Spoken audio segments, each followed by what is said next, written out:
Olá, estudantes da terceira série do ensino médio. Nesse vídeo a gente vai falar sobre equações de primeiro e de segundo grau. Um assunto muito importante para nosso estudo em matemática. A gente já estudou bastante, mas vamos usar ela muito ainda. Então, o que são equações? Equações é quando a gente tem o formato de igualdade, né? Equações vêm de igualdade. Então, a gente tem dois membros, o primeiro e segundo membro. É quando os dois membros estão igualados. Tranquilo? Bem, onde utilizamos equações no nosso cotidiano? Qualquer coisa que nós tivermos algo indefinido, que não conhecemos e sabemos um dos lados da igualdade. Como resolvemos uma equação de primeiro ou uma equação de segundo grau? Nós vamos ter na equação de primeiro grau, quando a gente vai fazer o isolamento da nossa incógnita, que a gente normalmente chama de x, e no caso da equação de segundo grau, a gente vai utilizar a fórmula de Bhaskara. Mas aqui nós estamos relembrando. Então, na equação do cotidiano, muitas vezes as equações são utilizadas para fazer previsão e cálculos em projetos que a gente tem dentro da nossa vida, tá? Por exemplo, tem até essa chargezinha aqui, que é uma brincadeira que a gente faz desde criança, tenho certeza que vocês já fizeram, né? Pense num número, multiplique ele por 4, tirei 7 e obtive 29. Que número eu pensei? Isso daqui vai dar exatamente uma equação para a resolução. Fica para vocês relembrarem essa brincadeirinha. Quem não sabe, pergunta para o colega, que alguém, tenho certeza, dos coleguinhas já fez essa brincadeira. Então, a equação de primeiro grau. O que é uma equação de primeiro grau? As equações de primeiro grau são sentenças matemáticas que estabelecem relação de igualdade entre termos conhecidos e termos desconhecidos.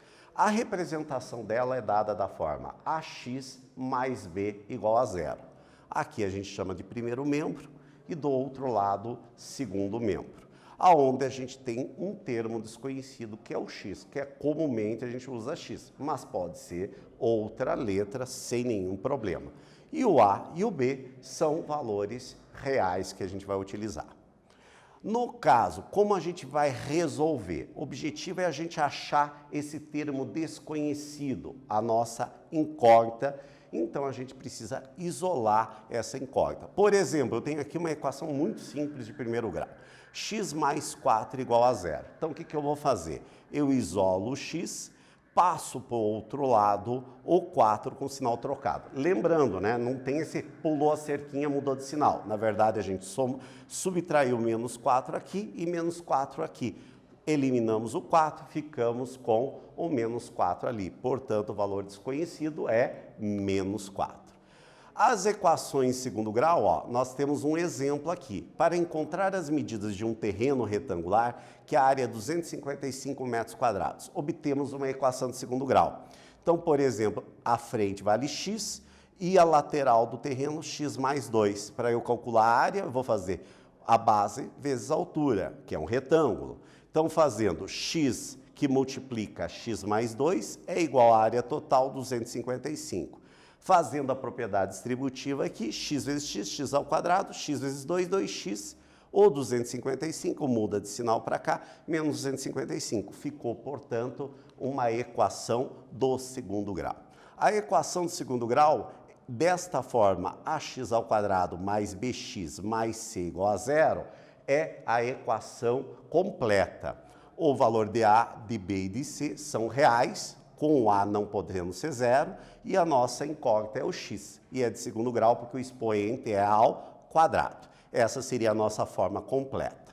Para resolver ela, nós vamos utilizar a fórmula de Bhaskara, onde este valor aqui dentro da raiz quadrada é o discriminante, que é b ao quadrado menos 4ac. Na equação, nós precisamos achar o valor de a, de b e de c. Então, nas equações de segundo grau, nós podemos ter também as fórmulas incompletas, quando a gente não tem o termo b, quando a gente não tem o termo c e quando a gente não tem o termo b e c. Nesse vídeo, a gente trabalhou o conteúdo de equação de primeiro e de segundo grau. Espero que vocês tenham gostado. Até breve.